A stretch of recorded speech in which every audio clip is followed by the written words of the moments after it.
Welcome back to Barbecue and Bottles, and today we're going to be making steak frite. It's a classic in French restaurants around the world.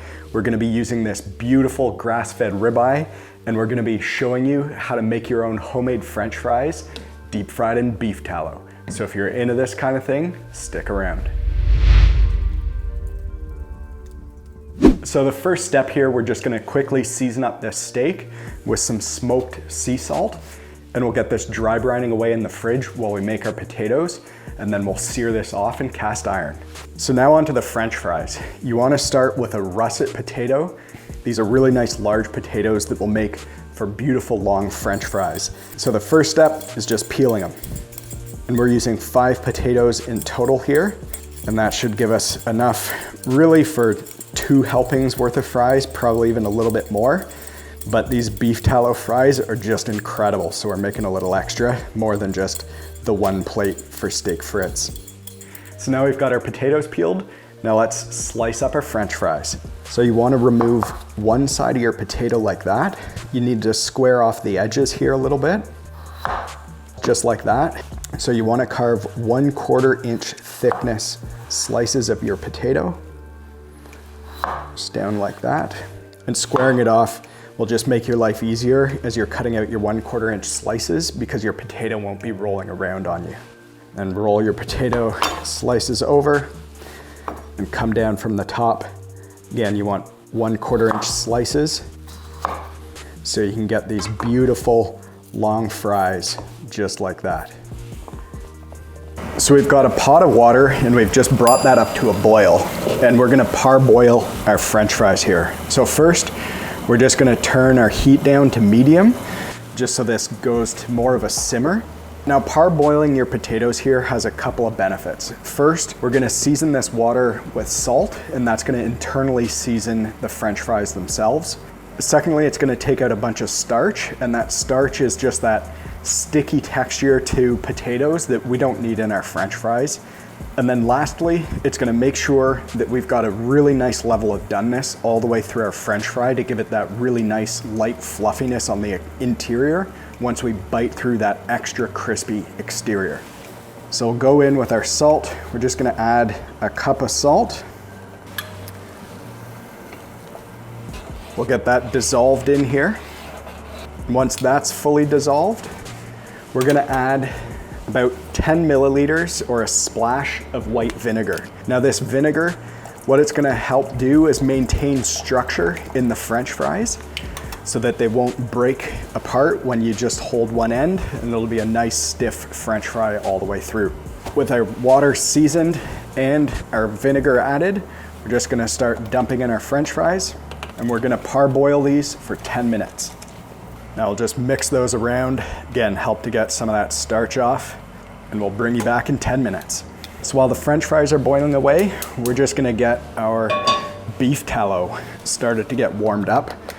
Now beef tallow, you would have seen us make this from brisket trimmings here on the channel before. We'll put a link to that video down below. But this is a great use if you've got your excess brisket trimmings. You can just make some tallow, and then it adds a really nice rich beefiness to your French fries. So we're gonna get that melting away into our cast iron pan. And we're gonna do a shallow fry here on these French fries. Now, if you don't have beef tallow, you can use other oils that are high in saturated fats like peanut oil, and it just makes for a really nice, rich, crispy texture to your French fry. So we put a full quart of beef tallow into this 12-inch cast iron pan, and that's gonna be a really nice level of oil for our shallow fry here. And you wanna be really careful that you don't overflow your pan and you leave enough room for your French fries to actually fry away. So just be very careful. Again, it's dangerous if you get oil that spills over and into your burner. This is an important step. Make sure you leave enough room there. So we're at the 10-minute mark here for our potatoes. So we're gonna turn off the burner, get these out, and dry them off really well. So you'll see we've got the potatoes out of the pot, and we had originally tested this recipe up at the cottage on an electric stove, and the 10 minutes of parboiling was enough on an electric stove. On the gas stove, we probably could have dialed that back maybe to 6 or 7 minutes. You see some of these broke, But what we're really looking for are these beautiful long fries that don't snap in the middle. So just if you're on a gas stove, that you really only need to boil your fries away again for 6 or 7 minutes. So we're warming up our tallow here, and we're trying to get this to 400 degrees Fahrenheit. And that's the temperature we're gonna do our first shallow fry on these French fries. So we've just hit a temp of 400 degrees Fahrenheit in our tallow here. So now it's time to get these fries into the pan. Now, you don't want to crowd your pan. You want to go in with just a few at a time. And when you add in these fries, it's going to significantly lower the temperature of your oil. So that's why it's important just to go in a few at a time. Give them a little poke. Make sure they're not sticking together. We're only going to be frying these for 60 seconds. So it's not going to take too long to just do these in little batches. So now after 60 seconds, we're just gonna get these out, and you'll see they're not perfectly golden brown at this point. This is just the initial fry, and then we'll do a second fry later to finish cooking these up just before we're ready to plate our steak. Now that we've got these guys out of their initial fry here, we've just got them on some paper towel, and now we're gonna get them into the fridge and let them cool down for 30 minutes. So I'll take out our steak, pop the fries in, and now it's time to sear this bad boy up. So for searing this steak off in cast iron, we're gonna get the surface temperature up to between 450 to 500 degrees Fahrenheit.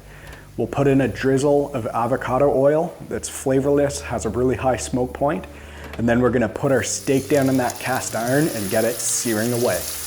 We'll let it sear for 2 to 3 minutes on that side before we flip it over, and at that point we'll add in some clarified butter, some thyme, and a few garlic cloves. With that clarified butter having melted, we'll then just baste that over top of the steak and bring a really nice herbal, garlicky forward, aromatic, buttery richness to this steak. So then we'll let that sear away until we've hit an internal temp of 128, and we'll take that off and let it rest for 10 minutes before cutting in, and we should have a perfect wall-to-wall medium rare steak. So we've got our steak in here off the grill. So we're just gonna bring it over here and let that rest for 10 minutes. In the meantime, we're gonna shallow fry the rest of the French fries. So now we're gonna take our cold fries out of the fridge. We'll get our oil heated back to 400 degrees Fahrenheit. And then we're just gonna do a nice shallow fry on these for 4 to 5 minutes or until golden brown. And then we'll put them into a bowl here, add a little bit of salt, and you wanna do that immediately so the salt absorbs into the French fries, and then we're done. So now we've had the steak resting for 10 minutes. We just finished the shallow fry on our French fries. So now it's time to cut into this guy and plate up our steak frit.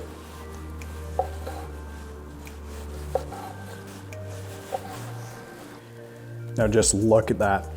A really nice, beautiful, medium rare on the inside of this steak. Just what we were looking for. You can smell the richness of the herbs, the thyme, the garlic. Really, really nice. And just look at these French fries, super crispy. You can hear the crunch. So good. The flavor profile that beef tallow brings is absolutely incredible, and it's gonna pair wonderfully with this ribeye.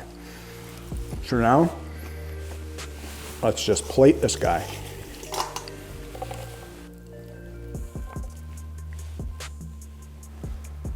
So now it's time for the taste test. I'm gonna do the fries first. Just look at these guys. They've been sitting here for a while. We've had to take some pictures. So we'll see if they still have a crunch.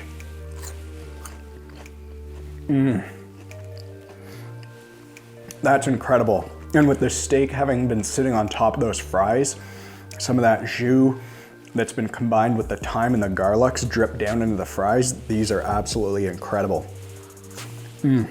Now I'm gonna pair it with a little bit of the ribeye.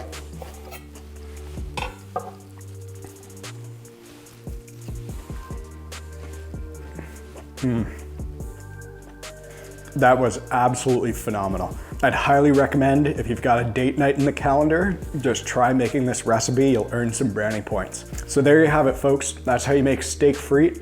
Everything from your own homemade fries to searing a steak off in cast iron. So if you like this video, consider giving it a like below. And if you think we earned it, consider subscribing to the channel for more recipe videos to come. Thanks for tuning in.